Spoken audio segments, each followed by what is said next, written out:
Hello students, good morning. Welcome to virtual classes. In the last video, we had a glimpse of Dr. APJ Abdul Kalam and his achievements. In this video, let us start a lesson prescribed for you, that is, give us a role model. It is an extract taken from Dr. APJ Abdul Kalam's Ignited Minds. Everyone, please take out your textbooks and turn on to the page number 47, chapter 5, give us a role model. And second paragraph, please follow the lines when I read. Men often become what they believe themselves to be. If I believe I cannot do something, it makes me incapable of doing it. But when I believe I can, then I acquire the ability to do it, even if I did not have it in the beginning. Mahatma Gandhiji. So here the lesson starts with the quote of Mahatma Gandhiji. Mahatma Gandhiji says that men often become what they believe themselves to be. In the sense, if we believe that we can achieve something, we will achieve it. If we believe that we cannot achieve something, that itself makes us incapable of achieving it. Instead, if we believe that we can achieve something, though we don't have a skill and a knowledge which is required to achieve that, we try to acquire that knowledge. Ultimately, we achieve something. In the sense here, he highlights the importance of self-trust and believing oneself, and we must believe our potentialities. Why should I meet young students in particular? Seeking the answer, I went back to my student days. From the island of Rameshwaram, what a great journey it's been. Looking back, it all seems quite incredible. Here, Dr. APJ Abdul Kalam tries to answer a question why he chose to meet young students particularly. So for that, he tries to answer that. So he remembers his school days. So we know that Dr. Abdul Kalam, he was born in a Pamban island near Rameshwaram, and he was born in a middle class Muslim family, and from that days now he had been a great person. Is a great scientist, a scientific advisor to the president, and he had been the president for 5 years, and he was director for a defense research development organization. Moreover, he was an inspiration for millions of the youth, and he was well known for his inspirational speeches. And during his lifetime, he met number of young students, visiting number of schools, and inspired the youth to achieve something big. When he recalls the day that he was born in such a small island, and now the heights that he had reached, it appears to be incredible in the sense unbelievable. What was it that made it possible? Hard work, ambition, many things come to my mind. I feel the most important thing was that I always assessed my worth by the value of my contribution. And when he tries to answer what was that made him possible to achieve such great things in his life, when he tries to recall, there are many things which comes to his mind. One is hard work, another one is perseverance, maybe his ambition. Obviously all these things are very important, and there are many other things which comes to his mind, but he wants to highlight one specific thing which was very important for him to achieve something. That is, he always would measure his value based on the contribution that he had made to the society. The fundamental thing is that you must know that you deserve good things of life, the benefits that God bestows. Unless our students and the young believe that they are worthy of being citizens of a developed India, how will they ever be responsible and enlightened citizens? Here, one advice Abdul Kalam would like to give to the students, that the students must believe that They deserve good things in a life. They are worthy of having good things in a life. Here, good things may be a good education, a lot of money, comfortable life, good health facilities, and knowledge, entertainment, traveling, whatever it may be, as citizens of a many developed countries, they have everyone or deserve to have such good things which the God has blessed upon us. Unless the students and the young believe that they are worthy of being the citizens of developed India, how will they ever be responsible and enlightened citizens? In the sense, the students must believe that they are worthy of being the citizens of developed country. In the sense, we know that India is a developing country, and definitely one day it has to be a developed country, and these must believe that they are worthy of becoming a citizens of developed nation, developed country. Otherwise they will not, if they don't think that, they never be responsible, they don't take responsibility of gaining a knowledge and doing hard work and achieving something in a life, and they will not become an enlightened, a knowledgeable students, knowledgeable people of the country. There is nothing mysterious about the abundance in developed nations.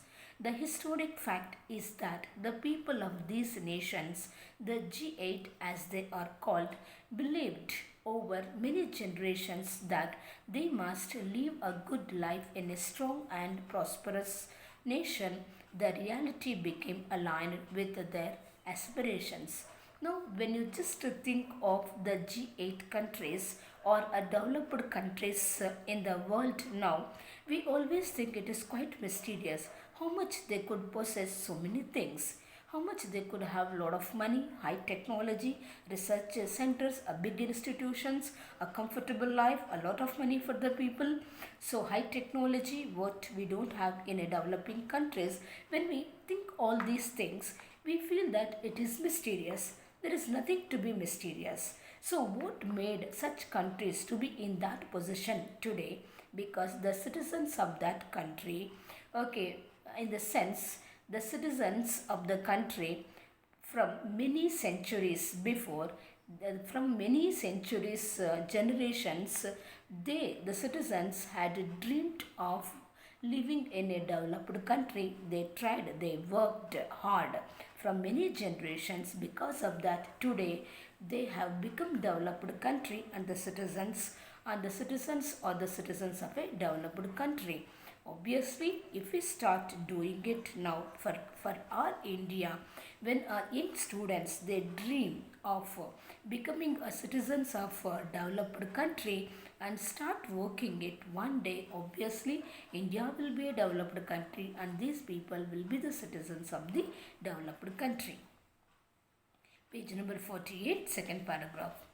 I do not think that abundance and spirituality are mutually exclusive, or that it is wrong to desire material things.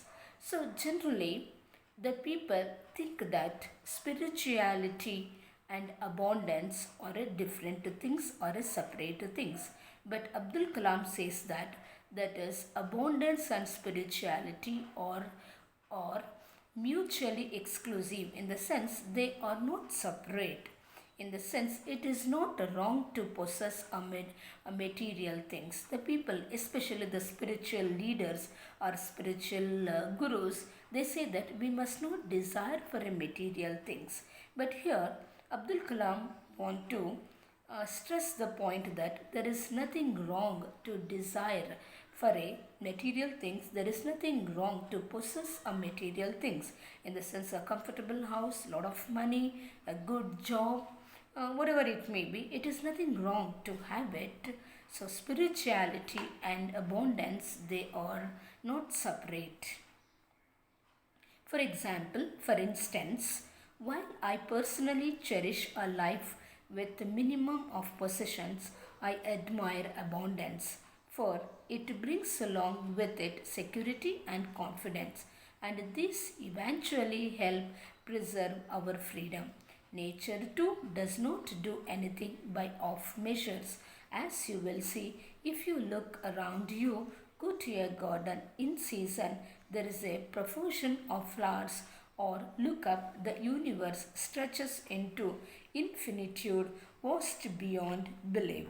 He meant to say that so, when a person leads a life with a minimum things, probably think of a person from a middle class family. So, not a very comfortable life or luxurious things like when you have a life like that, we always admire the life of a rich people, the life of a royal people, how do they live? So they will have a very big house and comfortable things like very big cars and respect in the society, lot of money. We always appreciate the things, and when we have such things in ourselves, obviously, which gives us lot of security and also confidence and more freedom.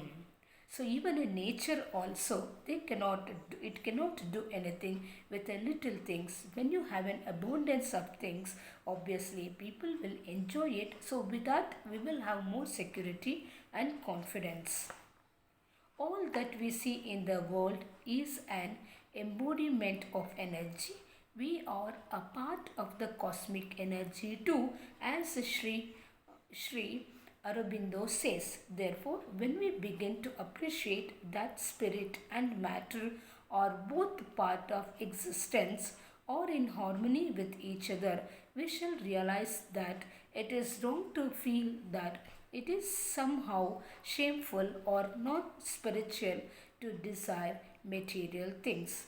In the sense, according to a great educationist, Sri Aurobindo, he says that all that we see in the world is an embodiment of energy. Whatever that we see in the world, it is filled with lot of energy, and even we ourselves are the part of a cosmic energy. In the sense, you must have known about cosmology, the stars, and the power that we get when we do a meditation, and the influence of a stars on our life. So the people say that there is a positive energy, negative vibes, positive vibes, so which influences us indirectly to have a what you say peaceful life. So we are also a part of such a cosmic energy, and we say that when we begin to appreciate that spirit and matter are both part of existence, we know that when you think of a human existence, so only a body without a soul, which does not make a human being. At the same time, only a soul without a physical body, even that will not make a human being. So both should be there to make a living human being. That is a spirit or a soul inside us, and also a body. So I mean, we say that both a spirit and a so both so when we say that both a spirit and also a matter, they are the required for the existence, and they are in harmony with each other. They are living in harmony with each other. We shall realize that it is wrong to feel it is somehow shameful or not spiritual to desire material things. Somehow we feel that when we think of such spirituality like soul or a god, so or when you just think of it, somehow we feel that it is wrong to possess, I mean, material things one day or the other. So these material things are not permanent. We leave this world and go. We feel that it is wrong to have a to possess a material things. Yes, this is what we are often led to believe. Certainly, there is nothing wrong with an attitude of making do with a minimum. In leading a life of asceticism, Mahatma Gandhi ji led such a life, but in his case, as in yours, it has to be a matter of choice. You follow such a lifestyle because it answers a need that arises from deep within you. However, making a virtue of sacrifice and what is forced upon you to celebrate suffering is a different thing altogether. This was the basis of my decision to contact our young, to know their dreams, and to tell them that it is perfectly alright to dream of a good life, as an abundant life, a life full of pleasures and comforts, and work for that golden era. Whatever you do must come from heart, express your spirit, and thereby you will also spread love and joy around you. Here, he meant to say that we believe that sometimes it is possessing a material things is a non-spiritual and wrong. Certainly, there is nothing wrong with an attitude of making do with a minimum. Suppose, see the mindset of a person changes from one person to another person. Some people they always prefer to lead a simple life, simple living, high thinking. They say that, like Mahatma Gandhi ji and many great people, they led a simple life. Even Dr. Abdul Kalam also had a very simple life. When you decide to lead a simple life, there is nothing wrong. So that to have it. But Mahatma Gandhi led such a life. But in his case, as in yours, it has to be a matter of choice. You follow such a lifestyle because it answers a need that arises deep within you. However, making a virtue of sacrifice and what is forced upon you to celebrate suffering is a different thing altogether. If a person believes that he feels happy with the minimum things, or he feels a satisfaction with a simple life, when he chooses that, it's all right. But so by force, so leading a simple life, it is not good. It all depends on a person. If he wants to lead a simple life, so he can lead it. That it depends on his own intention, his own things. And suppose and forcing on somebody to lead a simple life, though he wants to lead a comfortable life, it is not correct. And he wants to advise the young, it is not wrong to desire for a comfortable life. It is not wrong to desire for a material things. To know, so he says that that is the thing, that is the basis of his decision to contact the young students. He wanted to know the dreams of the young minds and tell them it's perfectly all right to dream of a good life and try to achieve a good things or a comfortable life. And he again encourages the students to work for that golden era. So whatever you do, you must do it from your heart. Whatever you do, so don't do it by force. So do it from your heart, your willingness. So then you definitely spread a love and joy around yourself. My first such meeting took place in a high school in Tripura. It was a gathering of 500 students and teachers. After my talk on the second vision for transforming India into a developed nation, there were a series of questions, two of which I would like to discuss. The first question was, where do we get a role model from? How do you get a role model? In the next paragraph, Dr. APJ Abdul Kalam, he would like to share his experiences when he met a students of some school. My first such meeting took place in a high school in Tripura. So first he met some high school in Tripura. It was a gathering of 500 students and teachers. There were 500 students were attended that program gathered there. So after my talk on the second vision for transforming India into a developed nation, there were a series of questions, two of which I would like to discuss. The first question was, Where do we get a role model from? How do you get a role model? So, when he met high school students in Tripura, and there were 500 students and teachers altogether there. And first, Dr. Abdul Kalam gave his inspirational speech. After that, he asked the students to to clarify if they have got any doubts, and a few students asked them questions, and he would like to recall two important questions which is asked by the students. The first question was, where do we get a role model from? The young students wanted to know, where do they get role model from? So from where they should choose a role model, and how do you get a role model, and how do a person gets a role model? It's a very interesting question, and many of the youngsters may have a doubt on it. So, how to choose a role model, whom to choose as our role model, and where do we get such role models?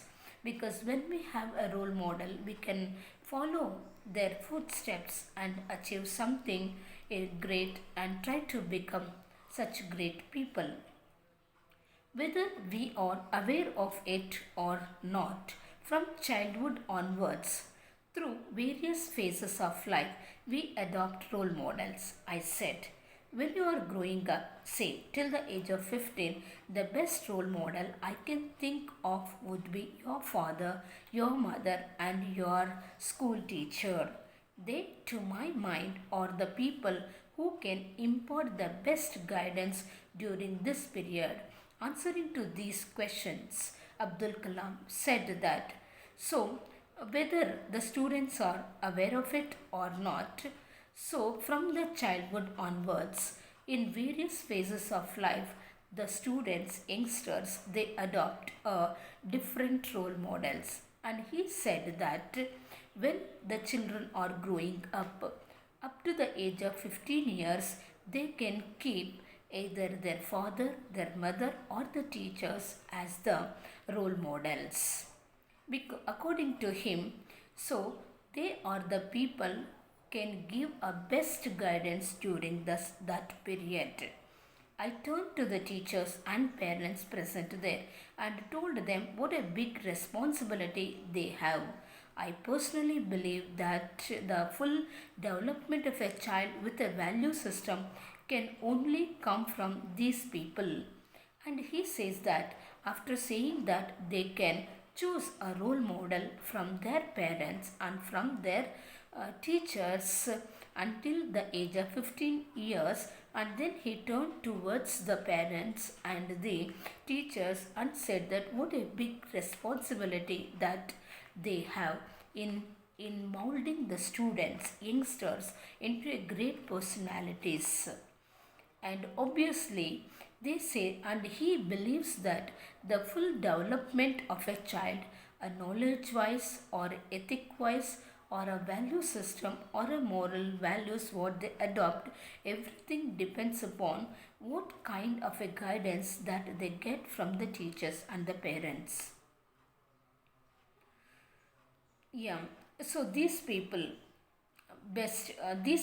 in my own home, when I was growing up, I used to see my father and mother say namaz 5 times a day, and in spite of their modest financial resources, I found them always giving to the needy around. And he gives an example about himself when he was growing up. He would observe his parents, so how they would do a namaz 5 times in spite of their busy schedule, and though they are in a poor financial situation, they would always come forward to help the poor people and help the needy people. These qualities probably he has adopted from his parents. My teacher, Siva Subramania Iyer, was responsible for persuading my father to send me to school, setting aside financial constraints. and he remembers his teacher Siva Subramanya Iyer, and we know that he has born in a poor family, and obviously there will be financial barrier for the continuation of his education, but his teacher forced his father to to make Abdul Kalam continue his studies in spite of their financial problems. Setting aside setting aside. So it is very important for every parent to be willing to make an effort to guide children to be the good human being, enlightened and hardworking. The teacher, the child's window to a learning and knowledge, has to play the role model in generating creativity in the child.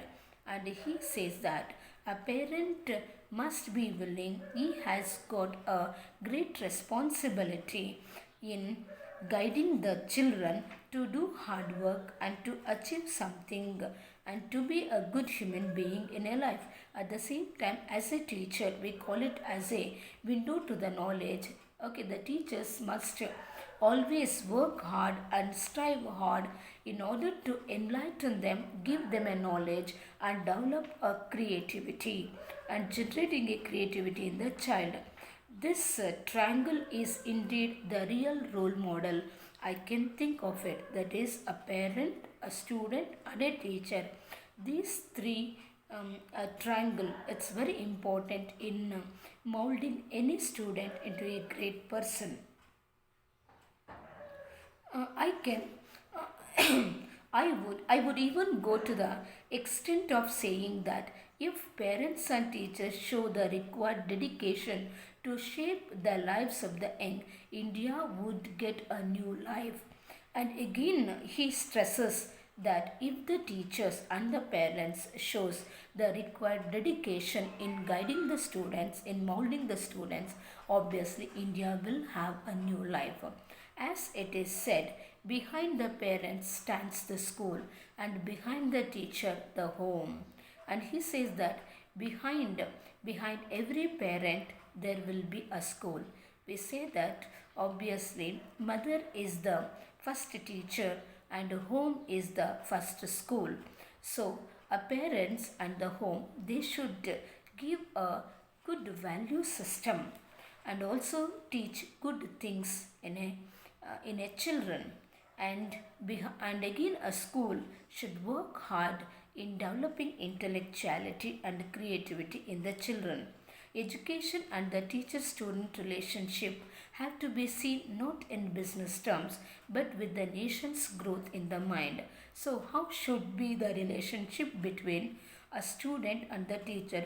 It should not be seen or treated just like a business mind, in the sense a students pay the fees and teachers take salary and they give a knowledge, so they must not limit it to it. So it must be seen like a nation's growth. The teacher always should keep in mind the growth of the nation. According to that, so he or she has to guide the children. A proper education would help nurture a sense of dignity and self respect among our youth. Obviously, when we have a proper education, which will help them to develop a self respect and also a sense of dignity in themselves. These are the qualities no law can enforce. We have to nurture them ourselves. Obviously, with a law, we cannot enforce such things. The students must try to do hard work and get a knowledge. At the same time, our teachers and the parents must work hard to nurture the child into a good human being as well as an enlightened citizen. So it again which ultimately makes India into a developed nation. Thank you. We'll continue the next video.